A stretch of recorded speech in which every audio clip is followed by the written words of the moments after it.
Oh, hey. Hey, today I want to talk about what mics do you recommend when you're working from home and how do you figure out the right audio solution for you that will work for your home setup. So today I'm going to be looking at two primary mics, Rode Video Mic NTG and the Rode Wireless Go.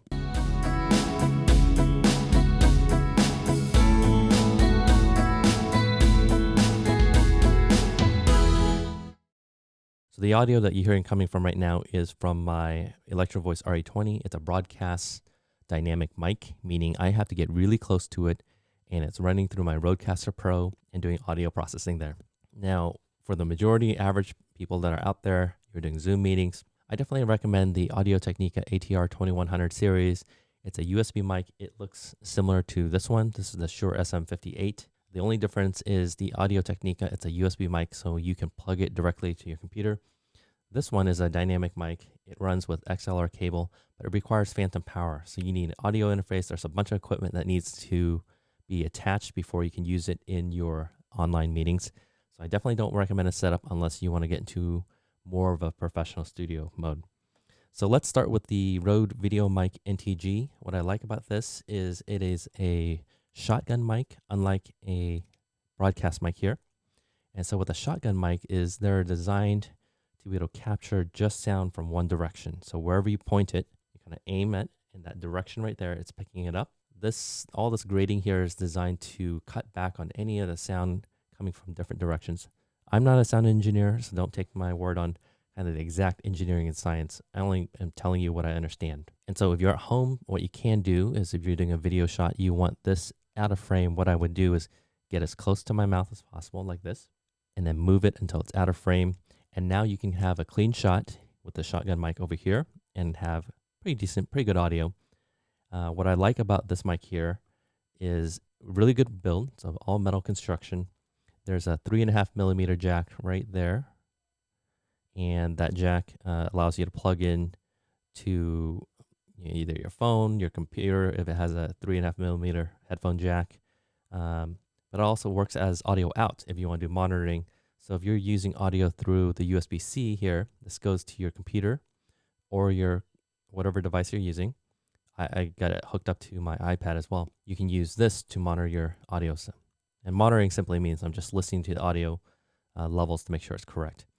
There's a bunch of settings. I think you can go to YouTube and get more information there that's on a technical level. I won't go through these settings because for the most part, I'm really more about plug and play. Just turn it on and make it work.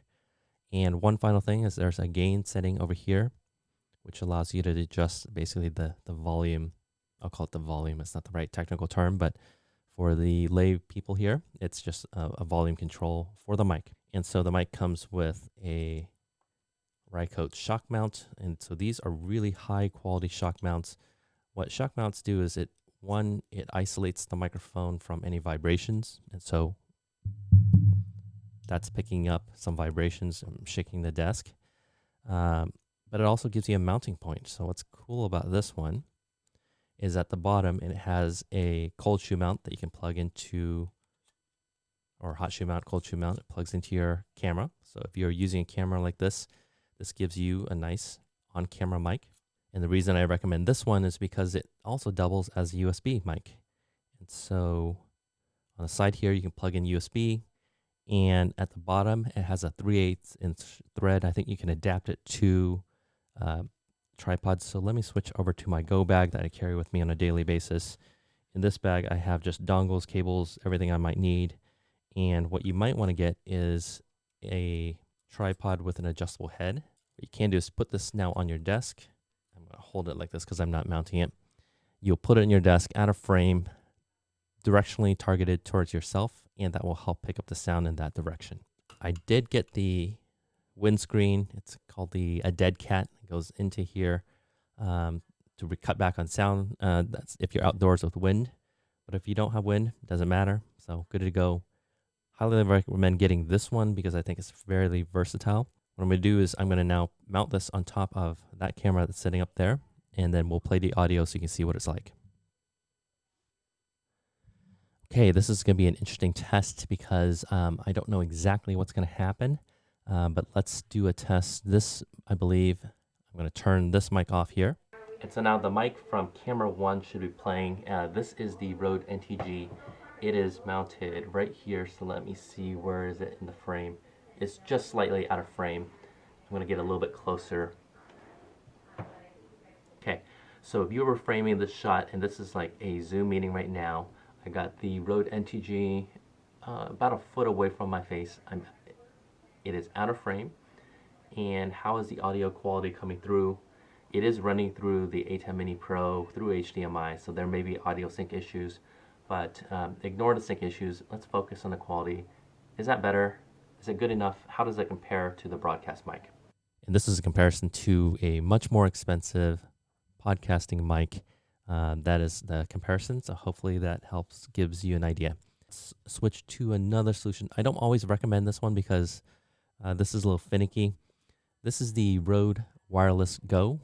And so it comes in 2 units. This is the transmitter. This one plugs into either your camera or your computer in the case. And it has just a 3.5mm jack over here. 3.5mm jack plugs into there. USB-C for charging only. I don't think it transfers audio by USB. And just a power on. There's different gain settings you can adjust here. And there's a little audio meter and a tiny LCD there as well. They link up together via some probably proprietary wireless system that connects the 2 of these together. And what I like about this is it's a prosumer version. I used to have like a professional quality Sennheiser version, but they're very finicky and it requires a lot more work. This is just for the consumer, right? And the battery life lasts just under 4 hours, I think. So you're not going to get all day battery. You'll have to be plugging this in. That's why I don't necessarily recommend it. But one benefit of this is you can move around. And so let's play around and see what happens. I'm going to plug this back into my A10 Mini Pro. And we're going to switch audio. So let's see how this works. This is the Wireless Go. Okay.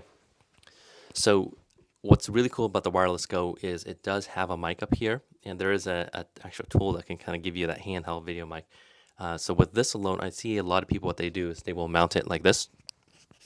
And they just accept it. You got this giant box in your chest. It's okay.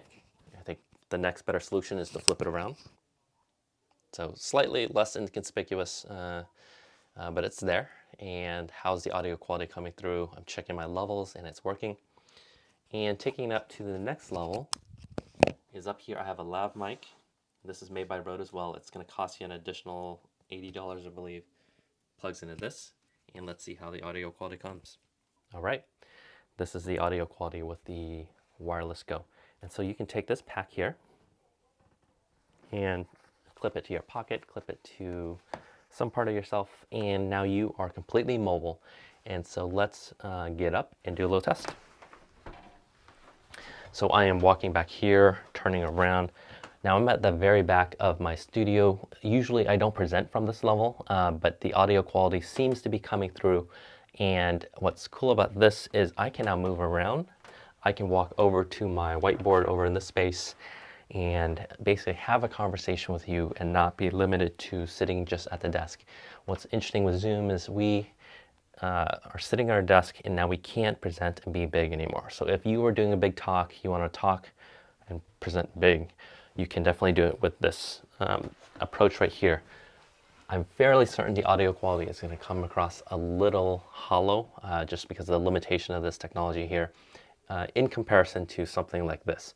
So let's switch back and forth so we can compare. This is the Electro Voice RE20 coming in across. And let's go back to the NTG. This is the Rode NTG video mic, the Rode Video Mic NTG, and the shotgun mic, that's comparison. And this is the Rode Wireless Go. 3 different solutions, one that's very... this solution is a little more professional, but it looks more out of place, I think, for online meetings. This one is really convenient, the wireless version, but it's going to be a little hollow. I think that's kind of my middle ground, what I would recommend. Hey, let me know what you think, and subscribe. Look forward to talking to you.